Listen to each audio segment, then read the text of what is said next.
This is the story of an avid true crime fan called Bloodbath Betty, or at least that was her username on all those true crime forums. One day, something Bloodbath Betty had fantasized about magically came true. No, she didn't suddenly find herself eating from an array of fancy cheeses with that fat cat from Instagram. Instead, she found herself in the middle of a police station in charge of investigating a real crime. On a desk in front of her sat a large pile of files, filled with various crime documents. But not just any crimes. These were real crimes with real victims, real perps, real evidence, real-life locations, and some really f***ed up murders. Next to her desk was an investigation board that appeared to have been left incomplete, with one central question that the police, despite all their investigative resources and pensive mustaches, couldn't answer. Bloodbath Betty pondered her next move.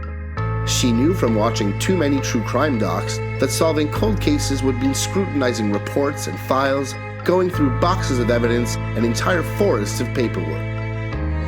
What was this anyways, she thought. Was it a game? If the crimes had already all taken place and the suspects were all dead, what kind of game could this possibly be? Guided by the omnipresent voice that she desperately hoped was a game narrator and not a first sign of her impending descent into madness, she started to realize that this probably wasn't like any game she'd played before, and that maybe this game was more about the journey than the destination, and that maybe the end was just the beginning, and that maybe the voice's foreshadowing was becoming a bit heavy-handed. But something inside her was driving her to do it. She yearned to peek into the criminal underworld and dive into the criminal mind. But it was more than that.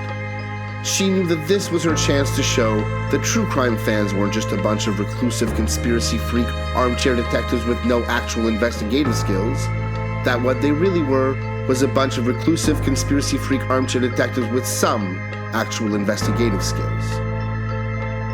And with this depressingly unambitious goal in mind, Bloodbath Betty sprang from her armchair and into action.